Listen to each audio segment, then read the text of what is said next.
You're listening to the Claret and Big Blue podcast on the Pass the Gravy podcast network.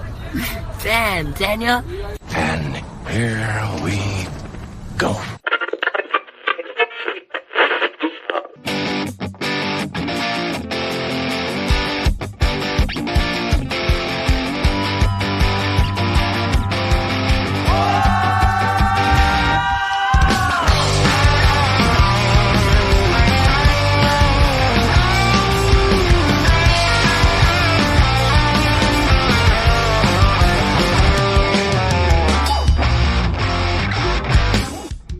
And we are live. We'll do it live. Welcome everyone to Claret and Big Blue, probably the only podcast on the internet dedicated to West Ham United and the New York Giants. That's right, football.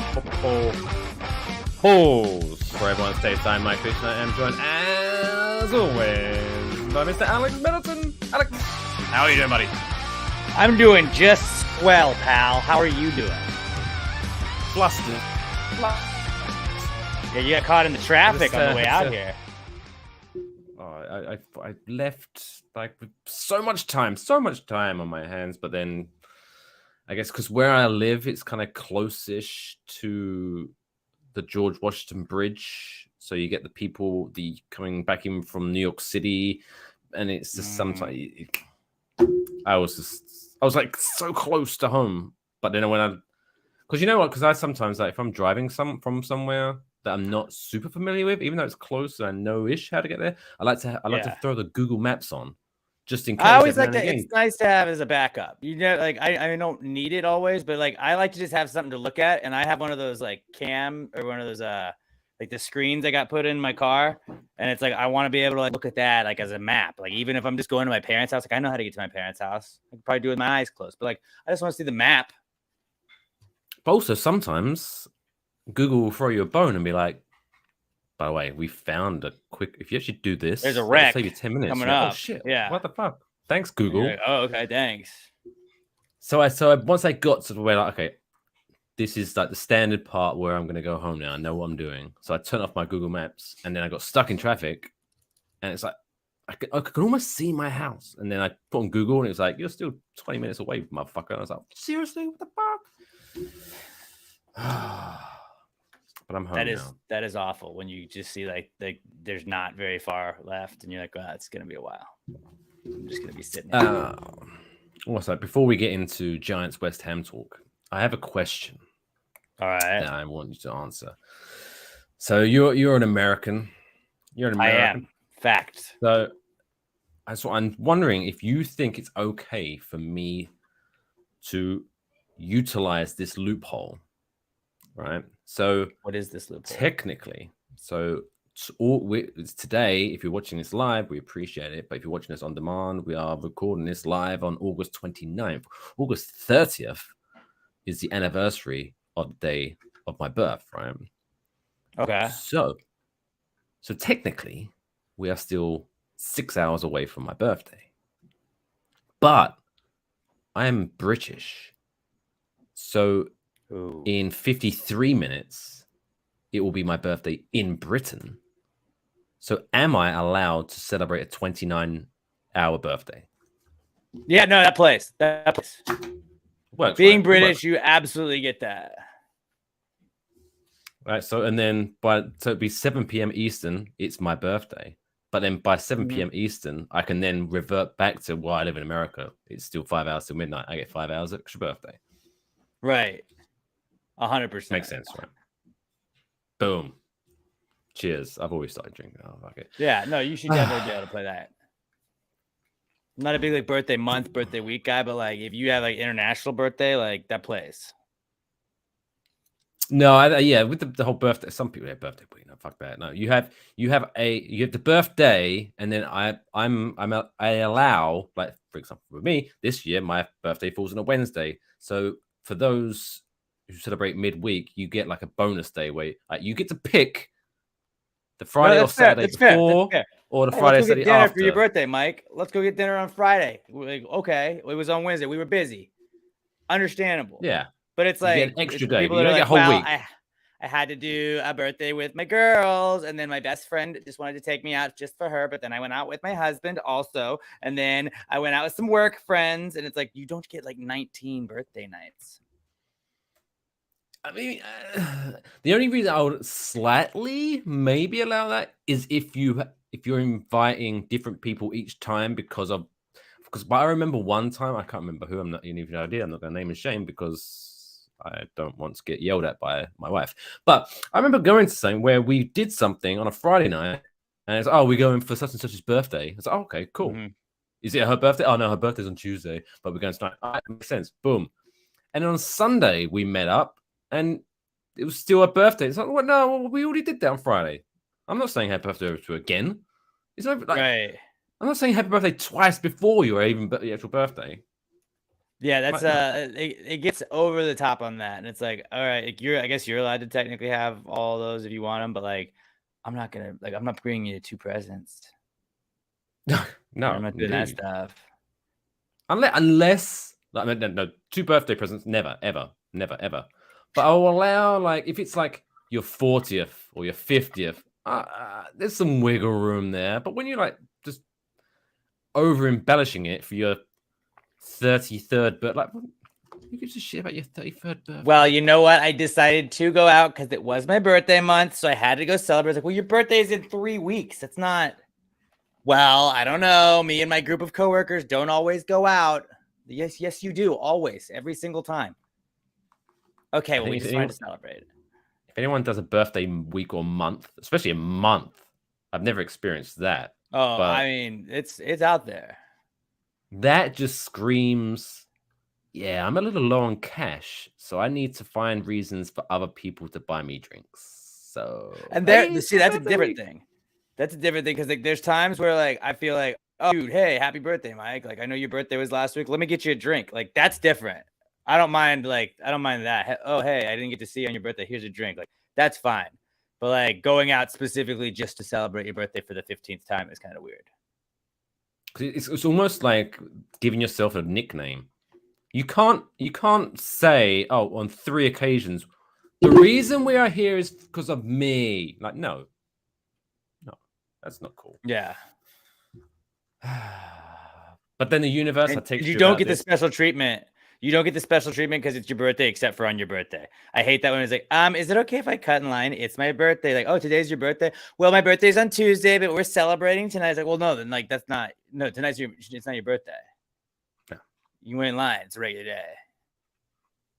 And what reason I'm now firmly into this is because I do believe, because I birthday, and the universe was like, no, it's not your birthday. And so it punished me because I was driving to my birthday celebration and the car alternator broke. So rather than starting drinking and celebrating my birthday, I then had to drive to AutoZone, spend hundreds of dollars to buy a new alternator, and then even more money to get it fit because I'm not a real man. And that was my stressful weekend. Fuck me. Too bad I don't live closer to you. I would have been over there to fix the alternator for you, but I'm a big car guy. You know that. You become. Yeah, I'd probably rig it up in the garage. Get under the hood, check it out a little bit, grease the wheels. Is there supposed to be rubber bands and duct tape in there? Yeah, definitely. Definitely. Yeah. Usually you pay extra for that. I'm not charging you. Yeah. See, these are multicolored rubber bands. You're getting a great deal. Getting a good deal. Watch this. You pull them out, put them together, a little rubber band ball. That's a bonus treat for you. Right. This is where, because I have been out running errands, which took way longer than I expected. So I'm very much out the loop. So I missed the 4 p.m. deadline. Obviously the big because West Ham had a competitive game, so we're going to talk about that more. But obviously today was deadline for like roster cuts and roster realignments and stuff like that. So for the Giants, I should say. So what I'm going to use you as our correspondent here. Like, was there any big? I did see Tommy DeVito got cut, which I was very upset about. But other than that, was there any shocks? Any? Darian Beavers Darian Beavers did not make it. It was kind of saying that, like, him and Micah McFadden were playing for that inside linebacker job. I know that getting Isaiah Simmons maybe helped with that, but I also don't know 100% exactly where Isaiah is going to play. I feel like Isaiah is going to be moved around a lot with Wink Martindale's system now that we've acquired him. I'm looking at a list, and it's pissing me off because the Giants website, it's giving me the entire 53-man roster in a slideshow. So we're not going to do that. And then once you click on 5 of them, then it goes to an ad, and then you have to wait for the ad, and then you can... So some of the big names... BuzzFeed shit, Giants. Be better than BuzzFeed. Dude, yeah, you would think. But O'Shane Zimenez, and if you watched any of the final preseason game, he went from a mid-round pick that we thought maybe was going to pan out to be a depth guy, possibly even a starter, and just he's done nothing. Like I said, I did the New York Giants Rush podcast last night, and I was like, just get him out of my face. Get him out of my face. I'm done with him. Wish him the best in life, but like, glad he's not gonna fuck over the Giants. Jamison Crowder got cut. Cole Beasley got cut, but could sign to the practice squad. David Sills got cut. And then Sean Harlow was a backup center that got cut. So that's another one. I don't know what David Sills, like he didn't really do much since because he came from the Bills, right? If I remember correctly. I can't remember exactly where he came from, but David Sills, he was recruited by Lane Kiffin to USC in like 8th grade, and then was going to be a quarterback, and then ended up just being a receiver. And he has led the Giants since the league has gone down to 3 preseason games. He led the Giants in preseason receiving over that time period. But yeah, I feel like a lot of what we saw on Saturday night it was Saturday night, right? Yeah, Saturday, not Friday. But I think a lot of what we saw was the Giants making sure that like Tyrod Taylor didn't get hurt, and the Giants making sure that like Shepard didn't get hurt, the Giants making sure that other guys didn't get hurt, and like Tommy DeVito looked okay at times, and that's cool. But like he was there as like, remember when Davis Webb played the final game against the Eagles? It was because we didn't want to risk Tyrod getting hurt, because God forbid, knock on wood, if Danny gets injured, then you want to have a solid backup. And Tommy DeVito is probably not the guy that I want going out there. Yeah, I'm glad.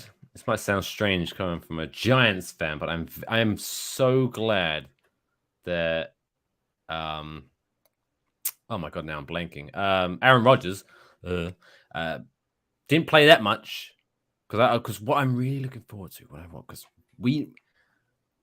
twofolds, right? Let's talk about the Jets real quick, because I don't know how, because obviously I'm local. I'm a stone's throw away from the stadium. There's a big contingent of Giants Jets fans. It's a melting pot of green and blue over here. I don't know what it's like in Texas.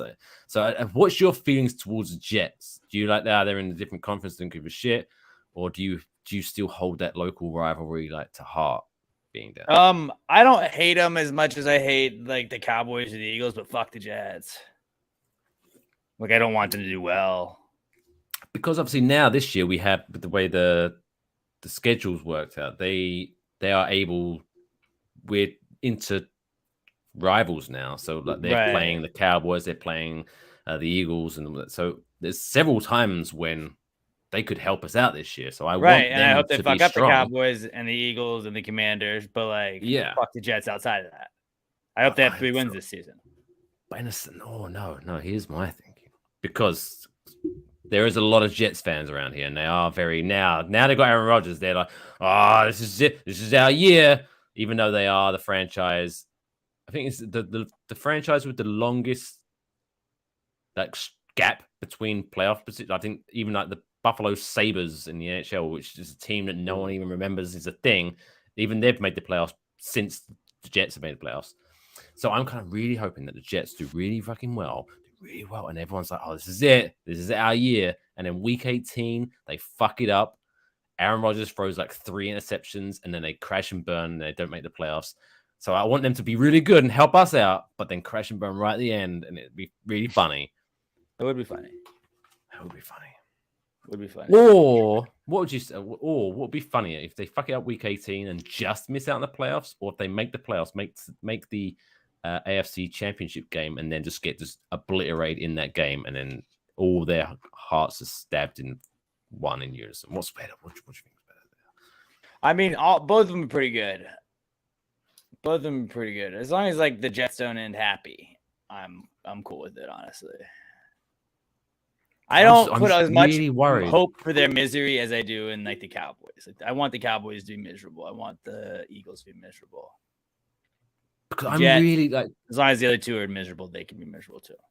Because real talk, the Jets, because of the way the AFC's worked out, I think it's not impossible for them to make the Super Bowl. But I'm just so fearful that it could be, if it's like a Jets-Eagles Super Bowl, that's just going to be fucking miserable. Could you imagine that? They won't. Like, either way, it's going to be horrible the next day for me. Like, one, the Giants will be in the Super Bowl, so the Eagles are out. Two, the Jets are just not going to get there. That's the only way I'd accept the Jets going to the Super Bowl. If it's Jets-Giants, then I would love to be fuck out of Aaron Rodgers. Oh. That'd be pretty sick. I like that they chased him in London last year.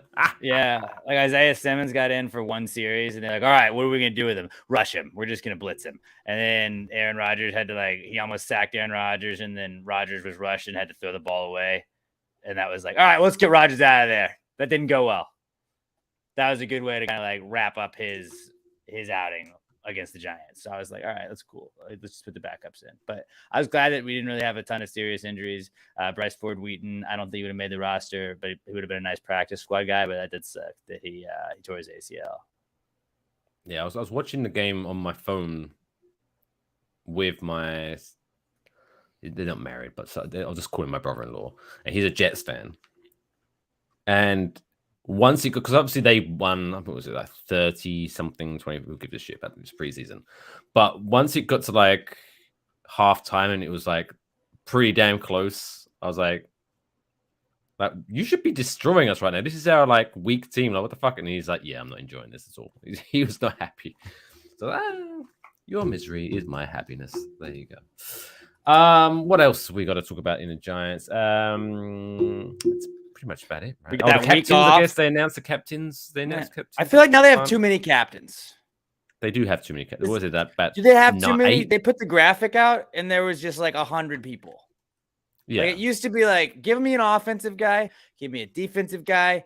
If you want to give me a special teams guy, that's cool. Didn't it used to be we just had there used to not be? I mean, they were captains, but they didn't have the C. The C's look fucking sick. I like that.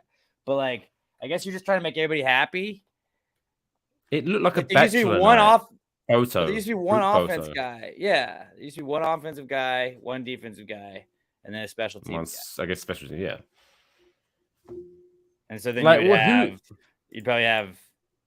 I guess would you give it to Danny? You'd give it to Danny, or I think Saquon was there first, so you give it to Saquon. It's Saquon's. Probably. I think unless your quarterback Zach Wilson, the quarterback is the obvious choice for a captain because that's what I would imagine. He's leading the offense. But that's probably why they added to it. So Saquon, Daniel, and Andrew Thomas all have captain patches. Dexter Lawrence has a captain patch. Adoree Jackson has a captain patch. I think Xavier McKinney has a captain patch. Graham Gano, I want to say. Darren Waller, fuck yeah, our entire fucking which I hope they all score 1 billion touchdowns. I hope they have the greatest season ever, and I'll shut the fuck up about captains. But who are they captains of? I thought they were a lot. We have about 5 captains in the offense. Who are they captaining? Yeah, it's like when John Taffer goes to a bar rescue and he does he's checking out, he's doing the surveillance, and it's this is so and so. She's a manager. This is so and so. She's a manager. This is so and so. He's a manager. This guy, he's a manager too. Also, we have so and so. He's also a manager. It's you can't have 19 managers and no employees. And I'm not. They have more managers than customers. I've had enough. I'm going in. But really, what I think it says about the Giants is we just are a team filled with leaders. Obviously, spin zone team filled with leaders probably win the Super Bowl because teams with a bunch of leaders they usually go on to do great things. So us having 107 captains. That's just going to show everybody that we're all captains and we're captain of the league. I'm happy. One of the ones I did look at, it was pretty interesting, is because Darren Waller, everyone knows who Darren Waller is. Darren Waller is one of those players that's been in NFL for a little while, and it's even if you're the biggest Darren Waller detractor is the person who's just saying, he gets injured too much, but if he was playing, he'd be that was Oakland, Vegas, Darren Waller, not New York, Darren Waller. That's what I'm saying. He's bulletproof. But I'm saying I'm not surprised that the team voted him to be a leader, I guess. But the one that got me, Bobby Okereke, is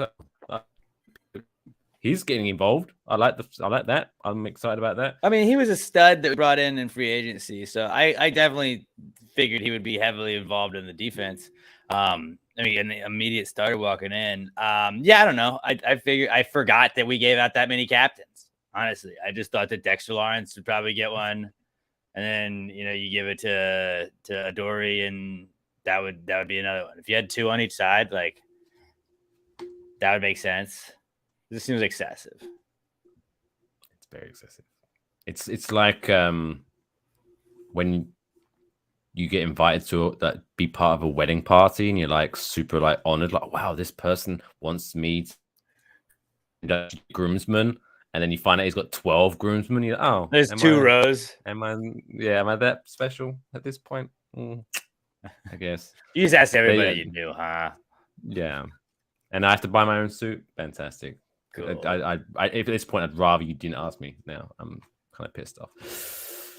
But yeah, Giants. Oh, speaking of Giants, I mean, we are going to be here next week. Don't worry, don't fear. But fantastically, this is the problem when as men, this is a bit of relationship advice right now.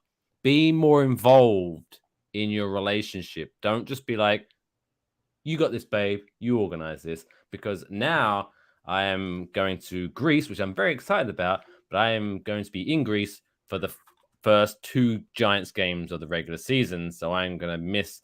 So I'm kind of annoyed about that. And also I'm missing Billy Idol, who's performing live in Brooklyn, which I would have fucking been there. But that's Billy fucking Idol, man.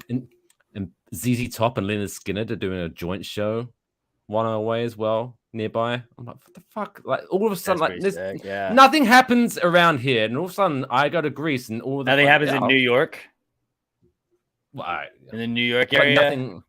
Yeah, all right. I feel like there are occasionally things that happen in New York, but you know what I mean. It's just suddenly everything's like, oh, in a short span of time, everything I would love to go to. Small little town, New York City.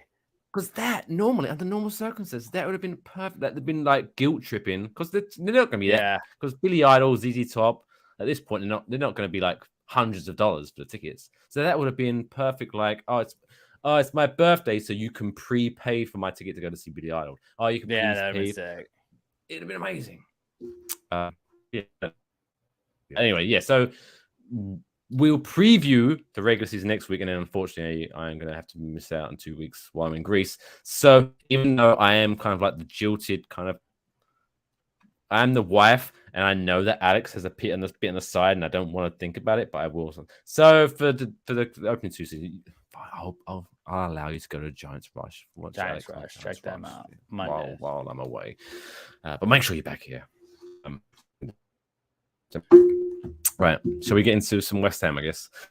Yeah. So it's like if we'll be off 2 weeks, then like West Ham's gonna be like what, like 5-0, or like just or 4-1. It. So yeah. Sorry. Before we move on from the Giants, fun fact: the last time the Giants had this many captains, they won the Super Bowl. Can't argue those results. Right. Before we dive into the Brighton game for West Ham United, I put together a little graphic here to doff our cap a little bit, because this is okay. Right. If you're a statistician, and you're big into soccer, this is why me and Alex are like ahead of our time. Talking you need to LMNO? pay attention. We're talking LMNO. Fuck yeah, dude! I was telling people about this. Holy shit! The group was loving it on Saturday when I was telling the boys.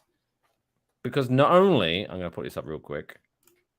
Right, so if you look at, so the Bournemouth, West Ham, LMNO stat was pretty even. 1-1. Makes sense. West Ham, look at that. 4.0 LMNO. Chelsea, 19. Pathetic. 3-1. Wow. And then Brighton, 3.1. That's a hell of an LMNO score. And Brighton to 7.8, 3-1. And then we're going to get ahead of ourselves. We are going to preview the Luton game in a minute. But Luton's average this season on LMNO, 20.9. West Ham, 6.5. We're just going to destroy Luton. It does seem as if we would be favored to beat Luton So yeah, this was awesome. And I looked at there's a stat at one point, and I think it was 29 minutes into the game, and West Ham had completed 13 passes, and Brighton had like 43. And I was just like, that's fucking awesome. And then Moyes had one of my favorite quotes ever that he's had, which I don't really always watch all of his press conferences, but they were like, you got beaten in possession. You had this too. And he was like, yeah, that's cool. They can take the ball home too. I'm going to take the 3 points. And I was like, all right, fuck yeah, that's our guy. That's our guy. You guys got crushed with possession. It was 79% or whatever. And it was like, I mean, we scored quite a few goals. So but at the end of the season, do they perform a guard of honor and award a massive trophy to the team that had the possession the highest? No, they do not. No, they do not. Beauty. That's the beauty of the LMNO stat. The LMNO. Not how much possession you have, it's what you do with the possession. And so far, numbers do not lie. They do not lie. The efficiency rating. The facts don't lie. LMNO stats, baby. Facts only. Let's leave that up for a second so people can screen capture that and then credit us because we are innovators of the game. I mean, it makes sense. Like we draw against Bournemouth. We both had 12 in LMNO. Okay. I mean, we slightly had a better score, but like, yeah, I mean, around that same point, like you're going to have those draws there. We dominated Chelsea according to the LMNO. We dominated Brighton according to the LMNO. Obviously, yeah, like the stats do not lie. But what about the game? Like, it was incredible. Because again, I was texting you like I'm missing the whole fucking. So I had to go back retrospectively to watch the game. So I watched the game. You know, like if you watch a game, you know it still doesn't have that same je ne sais quoi. So how were you? Because I was watching it, Jesus Christ, crushing this game. Like we are, yeah. If it seemed like the kind of game that if you showed someone highlights of the game but left out all of the goals, so there was no goals scored in the game, and then you showed the highlights and then tested someone, was like, okay, after watching this, which team won the game? Everyone's West Ham must have won that game because they were just dominating, even though they had 22% possession. But again, I had that like I knew we won 3-1. So from you watching it live, what was it like? What was it like? Gee, we are bossing this game, or was there still that little?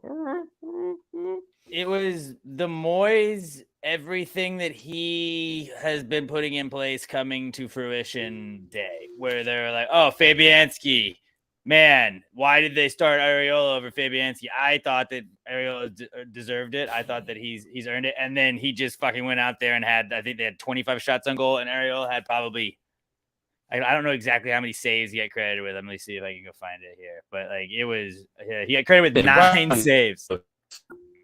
Rightfully so, he was awarded man of the match. Yeah, he was an absolute stud and was a complete game changer. Kept us like ahead when we didn't have to press or do anything else or back up and just like I don't know. He gave us the opportunity to kind of be more free. James Ward-Prowse, I don't know what else you gotta say. I love that guy. He passed it and then basically it was a hockey assist on his own goal. On his goal, he passes it, then runs down the field, gets the ball from another guy, then scores it. That was sick. Bowen being Bowen, and then the last goal with Antonio there. Like Bowen and Antonio kind of had very similar goals where it's just let's go as far to the right as we can. We'll just hit that edge of the net, beating the keeper just by an edge. And then we gave up that one late. I thought that we kind of were mailing it in at that point. But yeah, we did not dominate on paper. When you look at it on paper, it does not look like we dominated. But yeah, it was awesome. Like they had the ball in our half for it felt like the entirety of the first 30 minutes of the second half. And then we just like, we would get the ball and then we would score. And it was just like, we were efficient. The LMNO stats, again, they don't lie. And it was like, we get the ball, we go and we score. And then, yeah, you can have your fucking stupid ball back. Have fun kicking the ball around and not scoring, not doing anything. Our defense is absolutely suffocating. I loved our back four there. Our back four were awesome. And then Alvarez being out there, like Declan who, man? Declan who?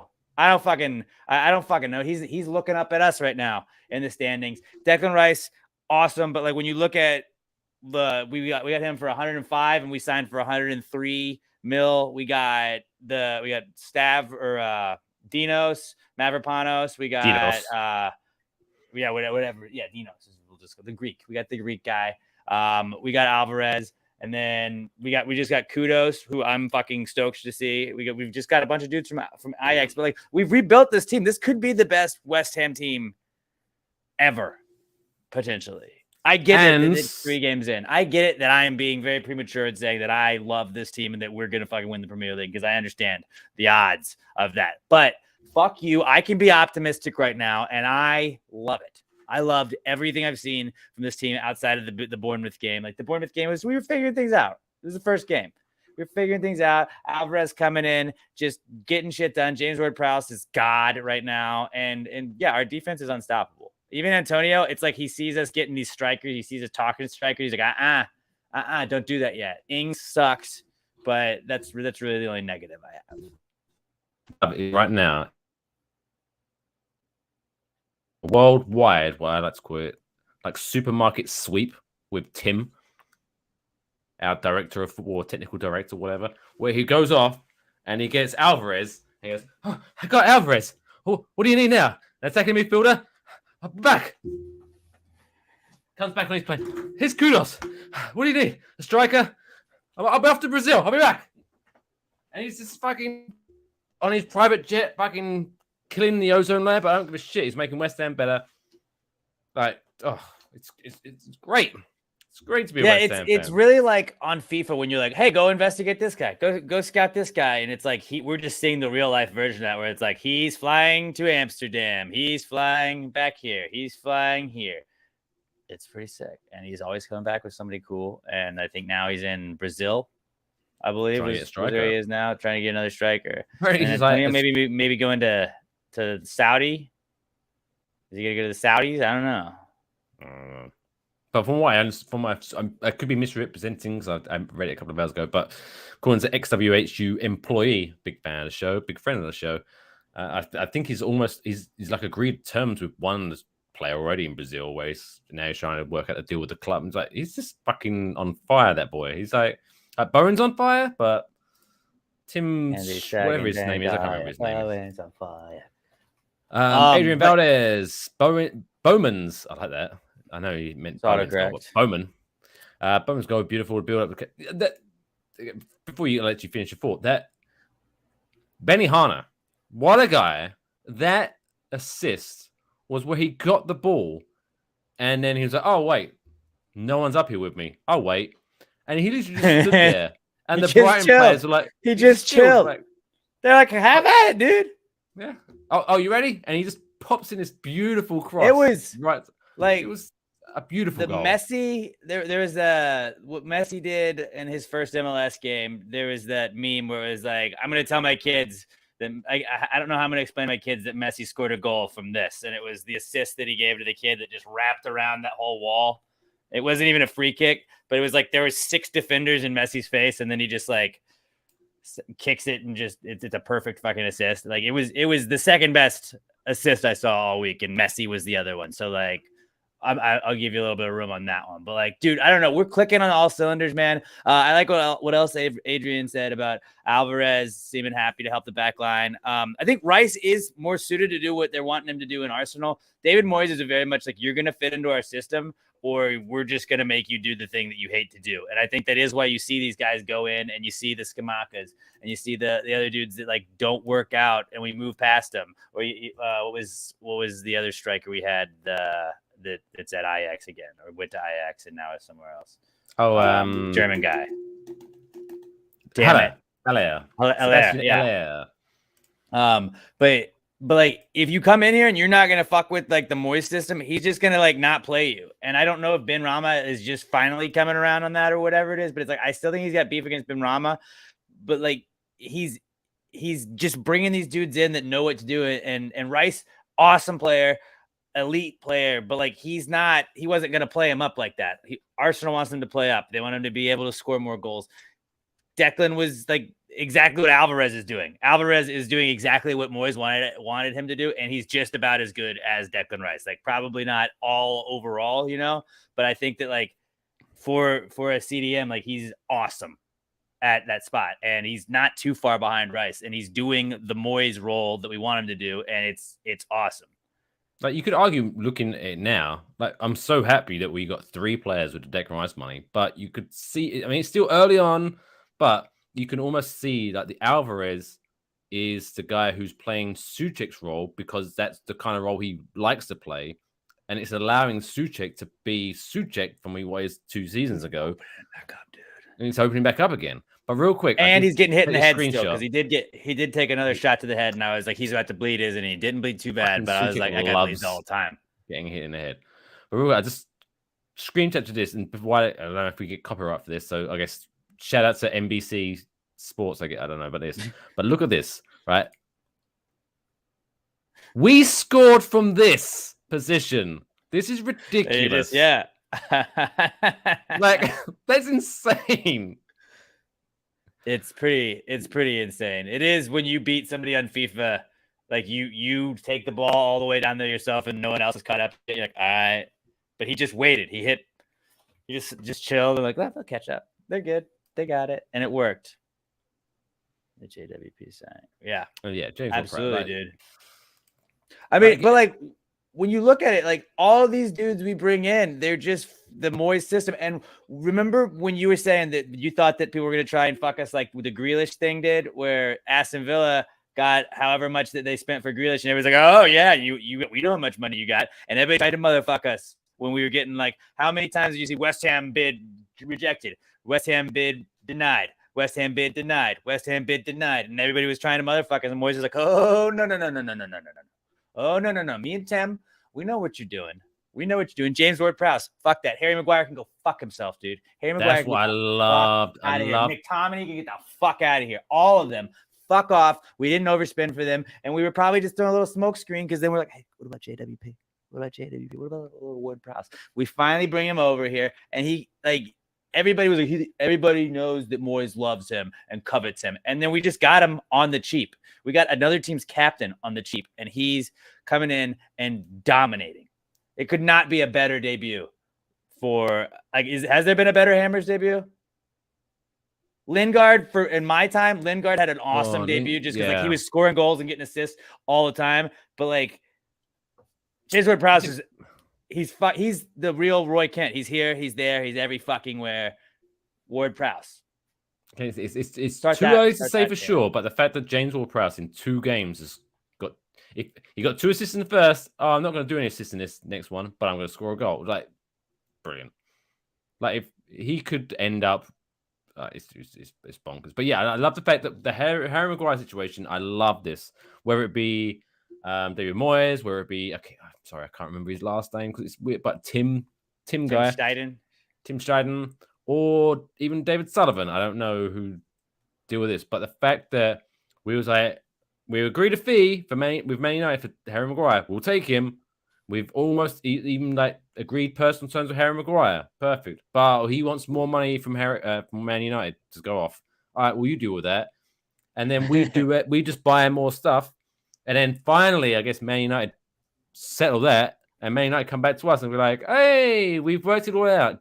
Do you still want to spend 30-odd million on Harry Maguire? And West Ham was like, that was like last week. We've moved on. Yeah, we've got like 7 other dudes, so we're good.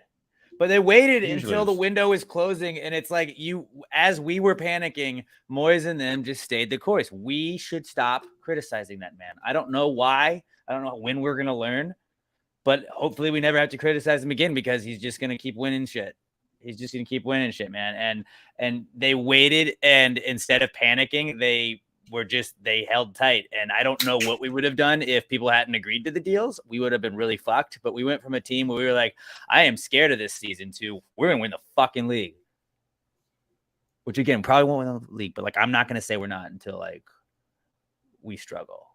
And we're going to fuck up Luton. And then I think we steal one against Liverpool. We steal a point against at least one of those 2 teams, Liverpool and City. Yeah. If we beat City, we're winning the league. If we beat City, we're winning the league. I'm just going to say it there. Yeah. It's over. The confidence is there. Like, Adrian, this season almost feeling like it did when with Payet with taking those free kicks. Yeah. Did Payet come in early or didn't he come in as like a last transfer window to save you, right? No, he came in at the beginning of the season, but he left mid-season. So, following season. But yeah, I still remember one of the funniest stories ever because I was watching West Ham versus Crystal Palace at the Bowling Ground, and I was like, and we got a free kick just outside the box, and I'm saying to the guys next to me, I was like, do you know what? It's really strange with Payet, like the way he scores free kicks. I almost wish the free kick was further out. Like I'm a bit worried, like it's too close for him. I don't think like what the fuck, it's too close for him, and then literally he just scores this banger of a goal. Like, oh well, I'm wrong. Fuck yeah, woo! But yeah, there is excitement about it, and now I'm going into every game thinking. I'm not overly confident because there are some people that are way too confident. Yeah, we could get something from every game. I'm excited that we're going to be in. The only one I'll mention this right. Here's what I'll get your opinion on this because I was listening to TalkSport Radio over in the UK, and they were talking about West Ham because obviously now West Ham are top 2. Suddenly everyone wants to talk about us.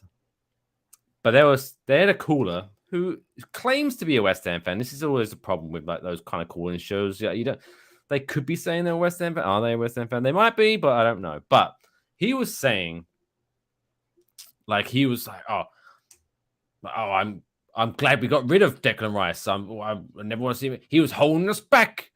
And I was listening to that, like, really, dude? Like I'm glad that we reinvested the money we got from him. And I think, again, it's very early days, but I think we are a better squad now than what we was with him in the squad. Yeah. Because we've replaced him with 3 solid players. To turn around, I think I don't like the brashness and the over exuberant. Like, oh yeah, I don't miss him. I'm better off. He was holding us back. I think it's a bit of a dick thing to say. I don't miss him. Fuck Declan now. He left. But I don't miss him. No, he's an good. Now. And when you look back at it, though, last season, I felt like we struggled because West Ham was so focused on, like, we got to keep Rice. Like, we can't let this guy, like, maybe somehow we can hang on to him and he won't leave after this. Like, how can we keep Rice? And I felt like we cowered to every demand that he had. And I'm not saying he was being a dick, but like, I thought we kind of bent over backwards to try and do anything we could to maybe make Declan stay. And other people's games suffered from it. You saw Suchek kind of struggle. You saw Bowen struggle in the beginning of the season. Everybody was struggling, and the team struggled as a result of that. And then I think it was us asking Rice to do too much because he was our best player by such a large amount. And then it was just not having the depth that we had. And right now we do have that depth. Like, we got rid of Rice, but I think that, like, if you want to say that Ward-Prowse or Alvarez are like not as good as him, okay, cool. But like, they're not too far. It's not a huge, the sum of our parts, and we are better for it. Right. It's not a huge difference. And like, I was telling one of my guys I was watching the game with on Saturday, I was like, this is the first West Ham team that, like, we're going to have questions going into cup games. Like, wait, who are we? Like we're not just pulling up the U21s. It's not just going to be those guys. We have a full reserve squad of good guys. So like, Europa away, when it's not a must-win team, like it's one of the weird teams you get that we've never heard of, you get to start those guys. It's a great problem for the first time we're like a real club. Where Liverpool, you're like, oh, they're reserves. I know all of them. Like, when you used to look at City's bench, you're like, fuck, they could start anywhere else in the world. Yeah. All of those guys. And that's a full bench of just all world players pretty much. And West Ham, I'm not saying we're all world players on the bench, but like having who's going to get the start here? Okay, well, we're going to have another really good guy on the bench. We have our Jesse Lingards now, the guys that are good enough that could go somewhere else and be productive, but we are going to use them because we're in Europe, and we're going to keep being in Europe because we're going to keep getting guys like this. And if this season goes well and we end up in Europe again, West Ham is a destination, is it not? Like, how many seasons do you have to qualify for Europe? If you 4 years in a row, like, tell us we're not a fucking fluke, man. Yes, we just, if you believe what is reported, and the ones who have reported, I would lean to believe in them because they're very consistent. But apparently, Jesse Lingard has turned down higher contract offers because I want to be at West Ham right now. Because I think after, I'm not gonna say all is forgiven and yada yada yada. But I wouldn't be shocked if he has looked at last season and kind of went, fuck, I should just went to back West Ham. I did really well at West Ham. I should just wait him here. So now he's kind of like, I want to be at West Ham. I saw you've been training with the team. Yeah, but here's a really bizarre. This his algorithm works. I ended up watching this 7-minute clip of this Ghanaian football show. Okay. And they were talking about Kudos, because obviously he's from Ghana. And this was, I think it was before, it was either just before he got out or after he got it. Doesn't matter. But there was a lot of people in Ghana who was questioning, like, oh, why has he gone from Ajax, who are the biggest team in Netherlands? Why is he going to West Ham, who are like a significant club? But they're obviously last year we won the European Conference League, but we weren't very good in the Premier League.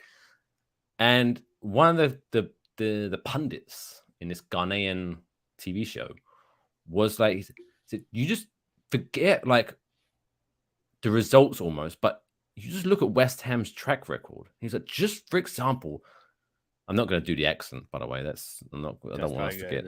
Yeah. But he was like, just look at, for example, like Paqueta. Paqueta came into West Ham. People kind of knew a bit about him, but didn't really know much about him. He came in. He worked slowly in the West Ham system. He said 1 year at West Ham, suddenly, and not West Ham are a massive club, but obviously Man City, they're pretty big. So, but Man City was after these players because of 1 year at West Ham. So West Ham, he said, they have a track record of, if you want to prove yourself in the Premier League, West Ham's probably one of the best clubs to do it, because they're always still win, kind of stunned under the radar, but they're big enough to be, look at us kind of thing. And you get the tease of like, you could put us over the top, and then maybe you want to go to a Man City, and then I don't want Paqueta to leave, but now after Rice, it's like maybe we get 90 million. I think it's an 85 million buyout is the release clause. So we get 85 mil if he goes this year, and then I don't know. What if we reinvest that into 3 more players? That would be sick. Adrian said it wasn't. Talking about Rice, obviously, wasn't holding us back. Like Alex said, it's Moyes' system. Maybe if we got rid of Souček, kept Rice, and brought in Alvarez, maybe it would have been just as good. I don't. So this is like with Souček. I was watching again because I've been as we've always, like, for example, with the Giants. When the Giants win, or if the Giants lose, I'm off. I don't want to watch TV, but if the Giants win, suddenly I'm consuming everything. Talk about our team. Say more things. Everything. Yeah. Give me more. I'm consuming everything. So West Ham have had a good start this season. And I was watching a podcast it's by a young man called Jack Mate, who is a West Ham fan. He was interviewing Carlton Cole, who, if you're a West Ham fan, you should at least know. Maybe, I think, Alex, he was past. He was gone before your time, but I think you know Carlton Cole, though, right? Yeah. Yeah, he was being interviewed, and he was basically saying a lot of things, which I'm not going to say, but then it was summarized in basically last season, Souček got a lot of shit for how he played, but in what Carlton Cole was saying from his expertise as playing the game, but also he still works with West Ham in the background, it was kind of like last year, Souček walked so Rice could run. And now this year, he said, like, I think we're going to see a whole nother Souček. Like, it's going to be exciting, and I believe that. I think, dude. So yeah. Maybe, but in Alvarez. But then, yeah, I guess in hypothetical, yes, if we kept Rice and still got an Alvarez, arguably that would be a better midfield. But would we have got Alvarez if we didn't? Probably not. And then also somebody was saying, they're like, well, maybe if Rice saw us sign, like, because I think a lot of Rice had frustration with like the fact that we didn't bring in other people. And I know that West Ham isn't a club that's going to spend their own money. They're going to spend money that they get sometimes. And recently that seems like a very new thing that West Ham's been doing in my time, at least. But if they had been signing guys like this and bringing them in around Rice, then maybe Rice does stay. It seems like he had his mind made up in February, but like, if we had signed a bunch of guys to go around him, like we have now, I don't know. I'd be like, maybe I'll stay. But again, like West Ham seems like a club that, like you were saying, it's a Premier League feeder club to the rest of the Premier League, which really now there's 3 teams that or 3 or 4 teams that like are Every club is technically a feeder club to them. Yeah. They'll just be like, I have my Saudi money here. Give me that. I mean, there's rumors what's Fornals being Don't you fucking take looked Fornals. at, but he I was watching knows how massive we another. are. He knows how massive more than anyone. I was watching this radio show on Talksport in the UK, hosted by doesn't matter, I can't think of his name now. I'm not gonna. But anyway, he was a Manchester United fan, and he was co-hosting with an Arsenal fan, and they were talking about West Ham, and he said even though the Man United fan was saying this, even though Arsenal are definitely overall probably a better side, and they could probably finish higher up in the league. If you had to put a gun to my head and say which team is going to win a trophy this year, I would say West Ham. In that, like, for example, like the League Cup, the FA, I think Arsenal are going to be super like focused on the Champions League and winning the Premier League. They're not going to take the FA Cup and League. So I could see West Ham picking up a trophy this year. And then he's like, how funny would it be if Declan Rice leaves West Ham to win a trophy, and the first year he leaves, Arsenal win nothing and West Ham win more trophies? That would be hilarious. And we go get like Carabao. We win one of the stupid ones. Oh, now I we would take have Carabao Cup. we do like a Carabao, and then we fucking like fuck around and win Europa, because that's what we do. We just win the European ones now. But like we win Carabao and Europa, and it's like, oh shit, dude, that's 2 trophies. It's twice as many as you had, man. Is this Zuma's team now? As much as I appreciate Declan Rice, and I appreciate his contribution to the team, I hope he regrets it. That even if if we only win the Carabao Cup and Arsenal win nothing, I am definitely giving you like more. Enjoy your trophy, Declan Rice. Look at this sweet Carabao Cup. And Arsenal best fans energy will be drink like, in the world. "Oh, you call that a trophy? You call that a trophy?" Just like when we were holding the Europa Conference League, and they were like, "Oh yeah, that's a trophy." I was like, "I mean, it is." Like, do you not see them holding it? They had a whole parade for the trophy. Where was y'all's parade? Y'all had the league. Y'all won the league, right? Oh shit, you didn't win. It does fun. The fans are hilarious. Like when if Arsenal won the Conference League, they would be losing their shit. Oh, case in point, we saw it. When we won the Conference League last year, Arsenal fans were like, "That's not a real trophy. That's not a real trophy." And then 5 minutes later, they won the Community Shield, and they were which is one game. It's one game. That's a bullshit one. You shouldn't get a trophy for charity friendly. It's not even a real tournament. It's not a real cup. It's a because it used to be. This is why I don't like they call it Community Shield anymore. Because back in the day, it used to be called the Charity Shield. It was literally a charity game against 2 teams. It's not.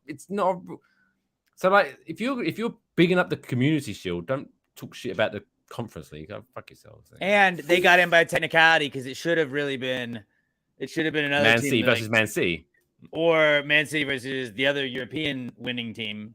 Well, the Community Shield is second place typically if the other team wins both. Yeah, I get that. Yeah, it's the Premier League winner versus the FA Cup. You got in on like a technicality. Like that was like when we got in whatever on fair play.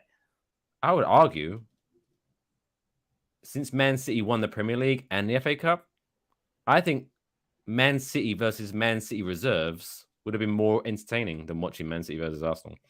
I would watch that. Yeah, just Erling Haaland versus everybody else. Or you can use all your starters, but what we're going to do instead of doing a full 11-11, 5-a-side. Let's do a 5-a-side game. That'd be Man sick. City versus and they Man should do City. like indoor soccer. That'd be sick. You know, like the NHL does the Winter Classic. They should just do like a one-off, like a Boxing Day Classic, and it's just one team has just at the middle of the field they put like an indoor soccer setup, and everybody just has to watch it from there. They're doing that. The New Jersey Devils are playing the Winter Classic here in MetLife in January. Oh, that'd be cool. It's going to be cool. I do kind of want to go, but it's also going to be fucking cold. Dude, go for the experience, man. If you can get tickets that aren't $1 billion, like I'd go for the experience. They had one in Dallas, and I was just I don't want to go to Dallas. Yeah, you know they killed my favorite president, so I'm not going to do that. Big JFK. We never forget. We never forget. Nobody forgets. Fucking book depository. Sure. West Ham is massive, and we're about to go play Luton. My big concern that you brought up to me a couple weeks ago is this is their home opener, but this is a new West Ham team. This is a good West Ham team, and Chelsea beat Luton pretty well, and we beat the shit out of Chelsea. So we should, by de facto, if so facto, we should whip the shit out of Luton. And then also, let's show those Elemento stats again, because numbers don't lie. We according to the Elementos, the average, we're gonna whip the shit out of Luton. Right, it should be at least 3-0, at least. It would be nice because I can't, after watching West Ham consciously for 20 plus years, nearly 30 years, I still can't help but have that reservation. But watching, I mean, they've only played 2 games rather than most people played 3 games because they can't get their stadium ready or whatever. Right. But they are a really bad team. Yeah, they don't score goals. They are. That's the problem. West Ham doesn't really concede a lot, which is good because if you don't score and we don't concede, then I don't think they're going to score. And if they don't score on us, they can't beat us, which is great. Yes, Adrian Valdez, Lutron. Again, I'm a typo, but that's a great. Like Adrian's typos are great. Like his typos make the word better. Like Luton should change their name to Lutron. That's awesome. Sounds like a cool robot, right? But yeah, I'm assuming since we haven't heard anything about it yet, I'm assuming because if they were going to postpone again, they should have done it by now. But I would have thought so. Yeah. And they moved it. It's a Friday game, so I feel like we would know even earlier.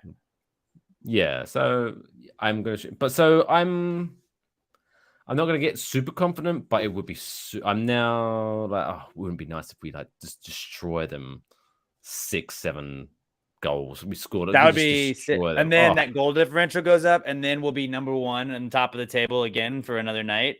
Because that's like the beauty. If we can get the win, then we go back ahead, number 1 on the table. And then all I need is the screenshot. That's all it gets me through. Just give me the screenshot. And nobody can take that screenshot away.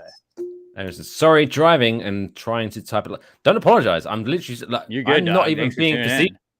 Like 1, thanks for joining in. 2, literally, I'm being serious. Your typos are like Lutron.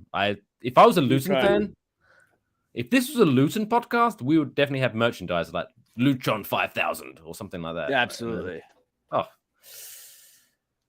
Speaking of which, we've got Alex came up with a really cool merch idea, and I want to put it up, but it's not worth it with the current Teespring sucks stick. And I didn't know there was kind of like a wait list to go onto the same platform as pastagravymerch.com, but we'll see. I would try it. Hopefully we'll get that. We'll get.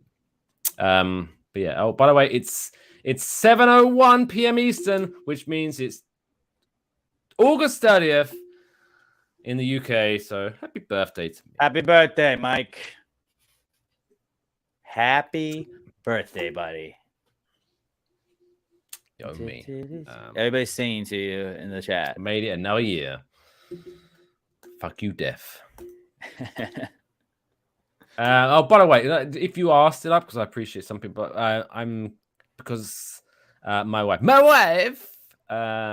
she does go to bed very early because she has work very early in the morning. So more than likely, I will be up late tonight. So I might just fuck around and get drunk on live on the internet. So if you want to go to twitch.tv/waffleboxplays nice. Around about 11 o'clock Eastern, 10 o'clock Central, I might be going live and just fucking around with some stupid games and getting drunk until it's midnight. Why not? That'd be fun. So check that out. Happy birthday. Thank you, Adrian. Yeah, it would not suck. Yeah. Don't You don't know anything about that, do you, Alex? Jesus, fuck me. I'm so pissed off about that. I'm sure it will turn up eventually around Christmas, maybe. It'd be a nice present. Ooh. Yeah. Shall we anything else you want to talk about? I think that's about it. Just don't fuck it up against Luton. Get the win, keep this season going, keep riding high. Should we just pimp the podcast, or should we play that little teaser again? You can play the teaser again. All right. If you want more of me and Alex, check this out. And when people are like, I have a 3D printer, I'm like, are you a wizard? Fuck. We build houses. Did you really think you was gonna walk into a Barbie movie and then walk out going, "Fuck yeah, men, we're awesome"? Okay, I've never trained a day in my life, Zuckerberg, and I'm very confident I'd slap you in your Brazilian Jiu-Jitsu bitch ass around.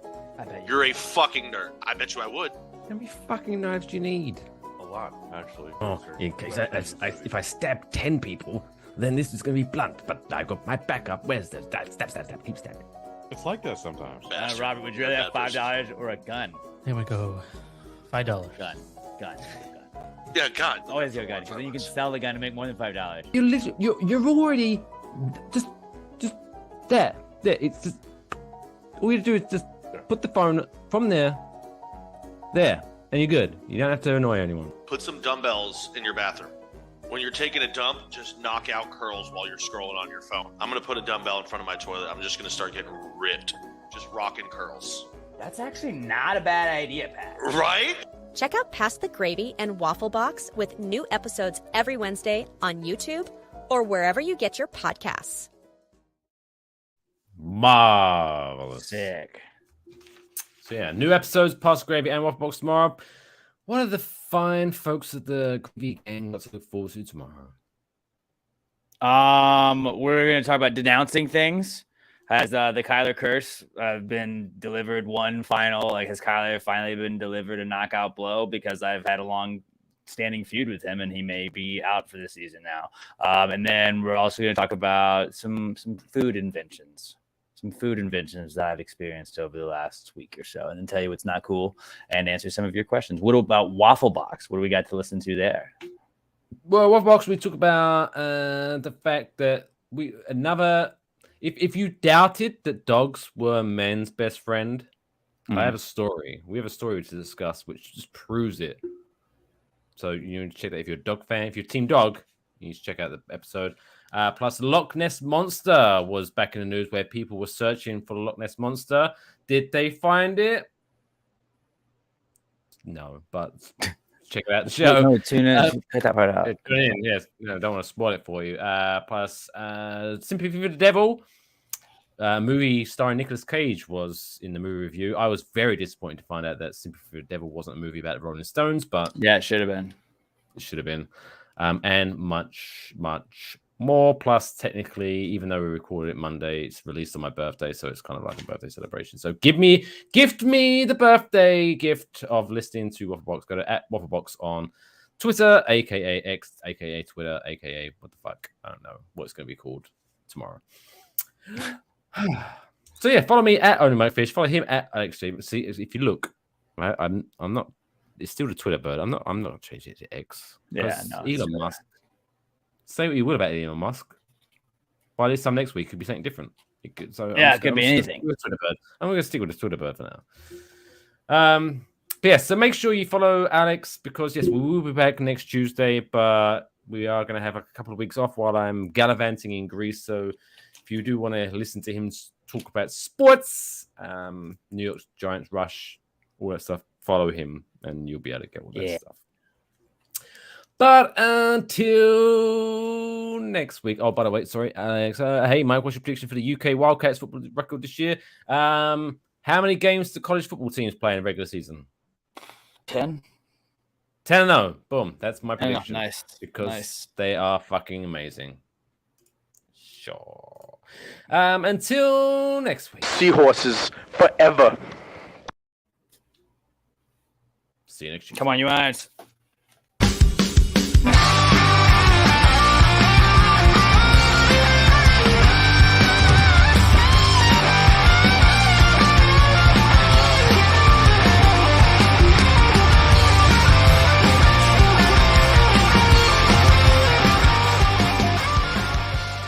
Let's go to Peyton. He's going to break down that touchdown. Can't hear shit. Never mind. Bye. Have a beautiful time.